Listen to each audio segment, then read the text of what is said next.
আসসালামু আলাইকুম, daily cooking by বকুল। আজকে নুডলস দিয়ে পাকোড়া তৈরি করে দেখাবো। পাকোড়াটি খেতে অসম্ভব মজার। চুলায় একটি প্যান বসিয়েছি, কিছু পানি দিয়ে দিলাম।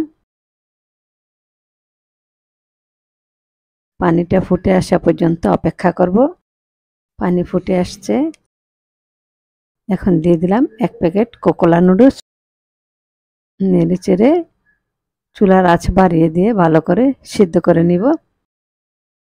আপনারা চাইলে অল্প পানি দিয়ে নুডলস সিদ্ধ করে নিতে পারেন, পানিটা শুকিয়ে নিতে পারেন, আবার ছেঁকেও নিতে পারি।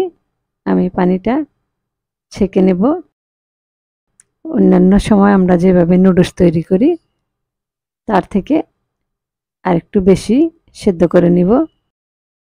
নুডলস সিদ্ধ হয়ে গেছে, তুলে ছেঁকে নিব। একটা বাটিতে সেদ্ধ নুডলস নিয়েছি, স্বাদ মতো লবণ দিয়ে দিলাম।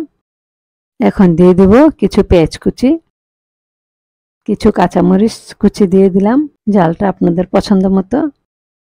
দিয়ে দিলাম 1/2 চা চামচ চাট মশলা, 1 টেবিল চামচ ময়দা দিয়েছি।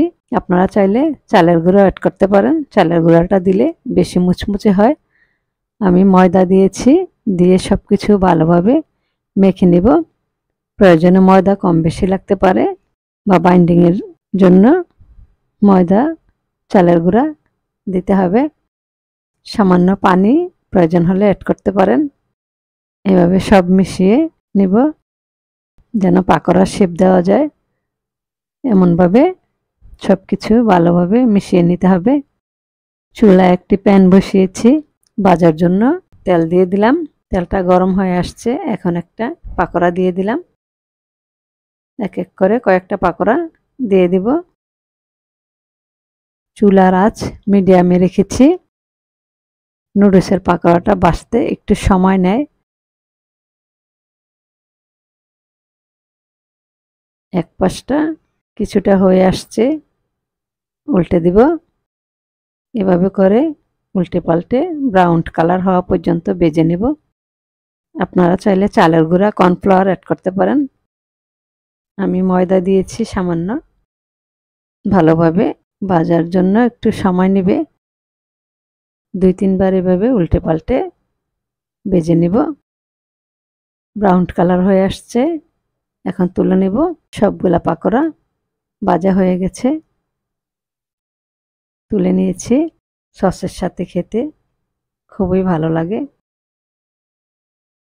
নুডলসের এই পাকোড়াটি বিকালের নাস্তা, চায়ের সাথে কিংবা স্ন্যাক্সে আমরা এভাবে তৈরি করে মুচমুচে পাকোড়া বানিয়ে খেতে পারি। বাচ্চাদের যেহেতু নুডলস পছন্দ, সাথে আমরা সামান্য গাজর, বরবটি, আলু অ্যাড করতে পারি।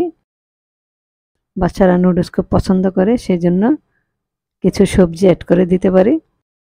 এভাবে এই পাকোড়াটা খেতে খুবই ভালো লাগে। দেখুন কতটা দারুণ লাগছে। এভাবে পাকোড়া বানিয়ে খেয়ে দেখুন, আশা করি আপনাদের কাছেও ভালো লাগবে। ভিডিওটি ভালো লাগলে সাবস্ক্রাইব, লাইক, শেয়ার করুন। যারা করেছেন তাদেরকে অসংখ্য ধন্যবাদ।